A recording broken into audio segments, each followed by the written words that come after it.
One of the key dynamics propelling everybody forward in season 2 is power abhors a vacuum. Power resides where men believe it resides. All these different kings are vying for the throne because they see in the wake of Robert Baratheon's death the chance to seize power. Joffrey, Renly, Robb Stark, they'll bend the knee or I'll destroy them. Season 2, it's really building towards a massive battle.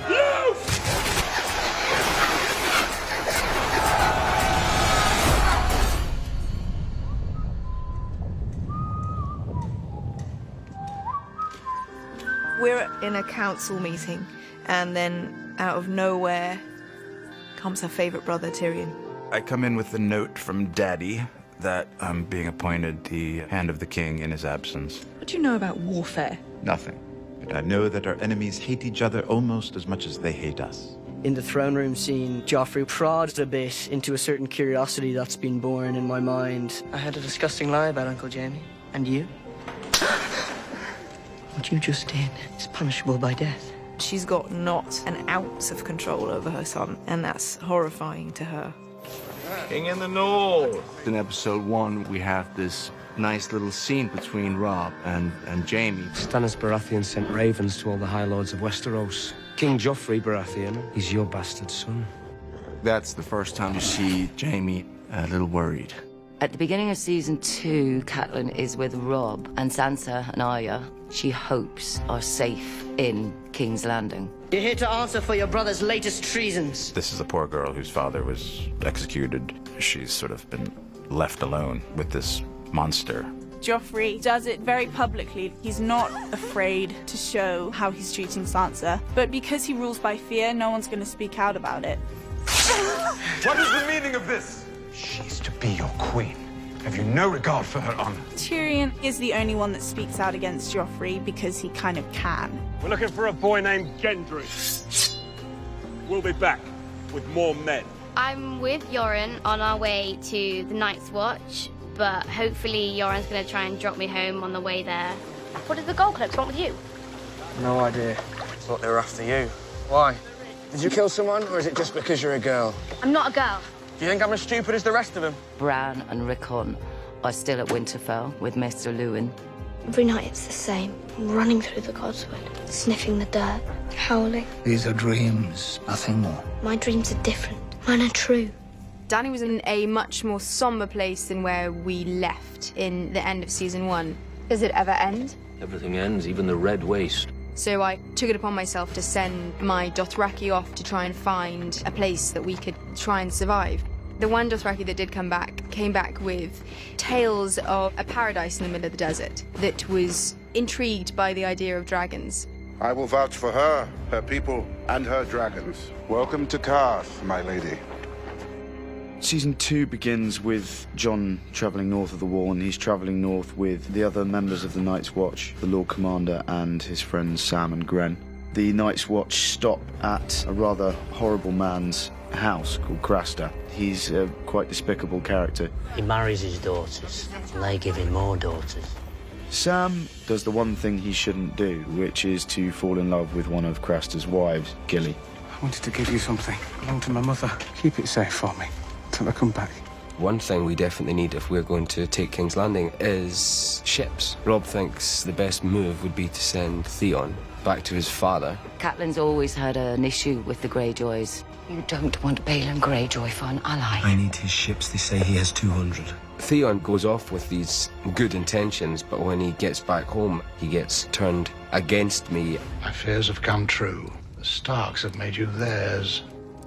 Robb sent Catelyn to Renly's camp to persuade Renly to join Robb. Renly and Stannis are both fighting to be king. The Iron Throne is mine. No one wants you for their king. Stannis is obviously next in line, but Stannis is not going to join the side. Melisandre is a character who arrives in season 2. She believes in other gods. You must give yourself to the Lord of Light. I've said the words. Events take a sudden turn when Catelyn is in the tent trying to talk to Renly. He is stabbed by some form of evil spirit which has been conjured up by Melisandre. Afraid that she is actually going to get accused of this murder, Catelyn flees with Brienne. In the name of King Joffrey, drop your weapons. I don't think I will. When Yoren goes down, that's when everything starts to get a bit scary. Sweet boy! Help us! She already knows there's something a bit strange about Jaqen, and she sees the axe, and she gives them the axe, just leaves them to get out. Round up any survivors. We'll take them back to Harren Hall. They are just focusing on staying alive, and that's probably the worst place to be if you want to stay alive. Unknowingly, Tywin Lannister sort of saves Arya. Get these prisoners to work. Bring the girl. I need a new cupbearer. Look. The Fist of the First Men is where they were going to meet Qhorin Halfhand, who wants to go on a ranging mission to find out what the wildlings are doing. I need to move fast and silent. There's wildlings up on the pass. Qhorin wants to go and find out what Mance Rayder is planning to do. He's left to kill one of the wildlings, Ygritte, who he doesn't kill. When Sam and Gren are digging through the snow at the Fist of the First Men, they find dragonglass, and we're not quite sure what the significance of dragonglass is, but it's a curious thing to find buried underneath the Fist of the First Men. The wolf pup has gone south. The north is ripe for the taking. Theon completely betrays me, and not only me, but my whole family. As any child, any boy would want, he wants his father's approval. They attack Winterfell and they decimate it. I've yielded Winterfell to Prince Theon. Betray me, and you will wish you hadn't. Mother of Dragons, it would be an honor to host you at the House of the Undying. The Carthene people only wanted one thing, and that was my dragons. And that began the theme throughout season 2 for Dany, which is the fact that she couldn't trust anyone. It's a pretty horrific, bloody scene that I return to, and the dragons are gone. Where are my dragons? The plan all along was Pietri and Zarazar and Doxos would steal my dragons and rule. You have my dragons. I will take you to the House of the Undying, where I have put them. You let a half-wit escape with a cripple, and Rickon too, the little one. Theon basically turns his back completely on our family. I told you what would happen if you served me loyally, and what would happen if you did not. He's really stabbed me in the back completely. Got as far as the farm, and then doubled back. Must have been the farmer's boys. Killed them, burned them, and passed them off as little lots. Fate has given us this chance to... You lost your mind! Get out! The Lannisters are desperate to get Jaime back, so Littlefinger deceives Catelyn. Both girls are healthy and safe for now. He says to her, if you give us Jaime, the Lannisters will return your 2 girls to you. He's been a captive for a long time. He killed Lord Karstark's son when he escaped. Kingslayer went last night. Come. When he meets Brienne the first time, he's never seen anyone like that. Is that a woman? It's kind of the beginning of a remarkable relationship. Catelyn frees him and instructs Brienne to get him to King's Landing. Now he can't carry out his duties as a king because he'd have to kill his own mother, and he's not going to do that, so it makes him look weak. You saved me and the 2 I was with. Speak 3 names. I can name anyone, and you'll kill him. She's a little bit skeptical about it. When the tickler turns out to be dead, that's when she's like, this guy is a good sort of contact to have. Stannis, 2 days from the capital, and a wolf at my doorstep. We'll ride at nightfall. She asks Jaqen to kill Tywin. I need him dead right now. This a man cannot do. Give a name, any name. She decides to turn it around a little bit. Jaqen Hagar. Hagar gives a man his own name. I'll unname you, if you help me and my friends escape. If he's not going to kill Tywin, then she's going to make him kill more than one person to help him escape. I don't want to marry the Frey girl. This woman has the potential to break the vow that Catelyn made to Walder Frey. I don't want you to marry her. Walder Frey is a man you do not mess with. I am hers, and she is mine. We died today, brothers! They kill men that Theon grew up with. Let's go home. They destroy Winterfell. Burned it down. Everything. What she doesn't know when she finds out is her 2 youngest are still alive. They may come back. Go north. To the wall. To Jon. What do you think they'll say when they hear about you and me? Nothing happened between you and me. She's very wily, Ygritte. She mocks him and mocks him and mocks him, and you think she's just doing this for her own fun. But actually, she's playing the long game. Should have took me while you had the chance.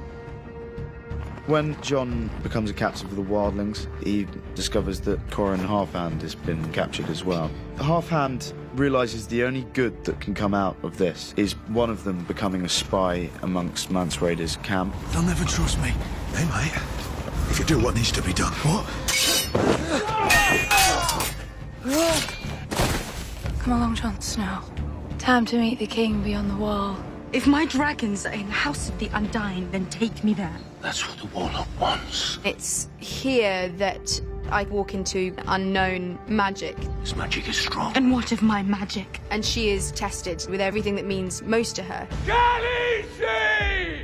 Stannis Baratheon is coming for us, sooner rather than later. Tyrion and Cersei have a lot in common, and I think that's why they're at such odds with each other. They are going to attack us. We need to be ready. The king is taking personal charge of siege preparations. If the wind holds, we'll reach King's Landing in a day. Will it hold? Can't make promises for the wind, Your Grace. They say Stannis never smiles. I'll give him a red smile.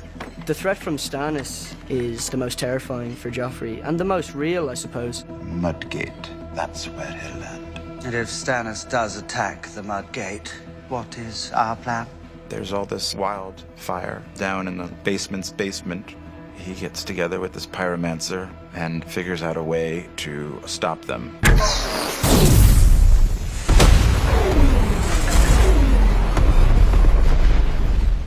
When Joffrey realizes that the whole fleet hasn't been destroyed, you see that he is most certainly a coward. They're coming ashore. There are too many. The Hound goes out there and he realizes that we're outnumbered. Half the men that arrive on the shore are burning. That's the one fear of the Hound. He doesn't do fire. It only takes one burning man running towards you. When the Hound comes back in from fighting, he abandons the king. And that is a massive blow to Joffrey. He just bolts and leaves the responsibility to Tyrion. Those are brave men knocking at our door. Let's go kill them. I get pretty banged up. Could have been worse, though. My squire, Podrick, saves me. And then Father comes and saves the day, so he gets all the recognition. The king won't give you any honors that we will not forget. With the great aid the Tyrells gave to the battle, the deal was struck to marry Marjorie to Joffrey. Cersei thinks she's won because she's going to upset Sansa. She couldn't be happier. And then Littlefinger kind of crushes her hopes. If he's not marrying me... He'll let you go home. Joffrey's not the sort of boy who gives away his toys. Welcome home, Daenerys Stormborn. My home is across the sea where my people are waiting. We will be waiting a long time. He thinks that he's got her, but of course, the dragons had learnt how to breathe fire. Dracarys.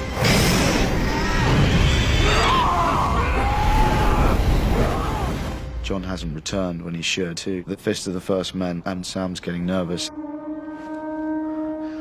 It's Jon and the Half-Hand. They're back. At the end of season 2, we leave Sam in rather a perilous situation. Two blasted wildlings. And Three Horns is White Walkers. Run!